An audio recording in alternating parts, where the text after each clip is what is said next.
मला निश्चितपणे आरोग्य सेवा सुधारण्यासाठी हे जे आपण वेगवेगळे उपक्रम घेतले त्याच्यातलाच हा भाग आहे की 3 टेस्ला जी मशीन आहे ते अद्ययावत आपल्याला MRI जी मशीन आहे ती आपण महानगरपालिकेने स्वतः विकत घेऊन ती घेतलेली आहे आणि पुढचा त्याचा आता 10 वर्षाचं परिचालनासाठी सुद्धा आम्ही त्याचा कॉन्ट्रॅक्ट काढलेला आहे. त्याची मान्यता आता मिळाली.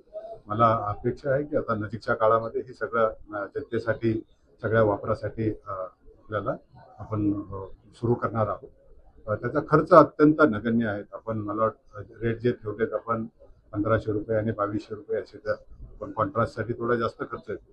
बाजारामध्ये हे दर 15,000 पासून सुरू होतात. त्यामुळे ही जी दर आहे ते सुद्धा अत्यंत नगण्य आहे आणि त्याचा नागरिकांना निश्चितपणे फायदा होईल. आज आपण इथे वाशीमध्ये ही फॅसिलिटी सुरू केली. टप्प्याटप्प्याने गरजेप्रमाणे इतर फॅसिलिटीमध्ये सुद्धा आपल्याला हे वाशीमध्ये आपलं ऐरोलीमधला हा जो भाग आहे त्या भागामध्ये सुद्धा आपल्याला खूप मोठ्या प्रमाणात नागरिक तिथे आहेत. त्याही भागामध्ये पुढच्या काळामध्ये तिथे एखादी सुविधा आपण अशी सुरू करू. याच फॅसिलिटीमध्ये आपण आता यावर्षी कॅथलॅबला सुद्धा आपण मंजुरी दिली.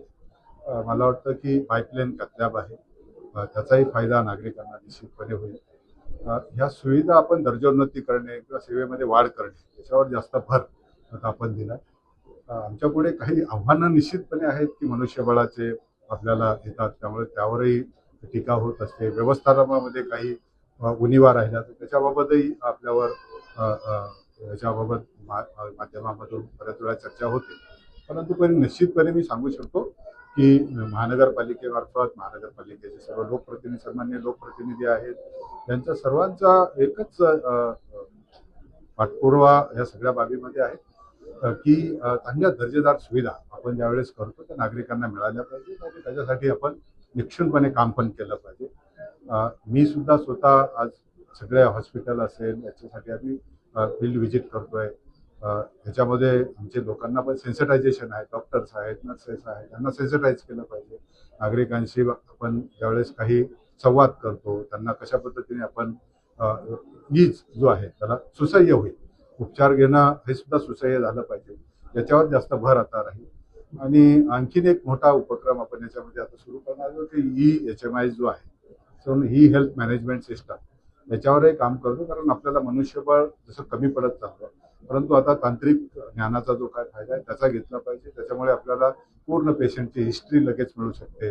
उपचार चांगल्या पद्धतीने करता येऊ शकतात आणि पुढे जाऊन हा सगळा ज्यावेळेस माहिती तयार होते डेटा तयार होते याचा आधार घेऊन आपण AIचा सुद्धा वापर करू शकतो. कारण जोपर्यंत आपल्याला हा डेटा आपल्या हातात राहणार नाही तर AIचा वापर सुद्धा आपल्याला करायला आता अडचणी येतात, मर्यादा येतात. तर तोही कालांतराने निघून जाईल.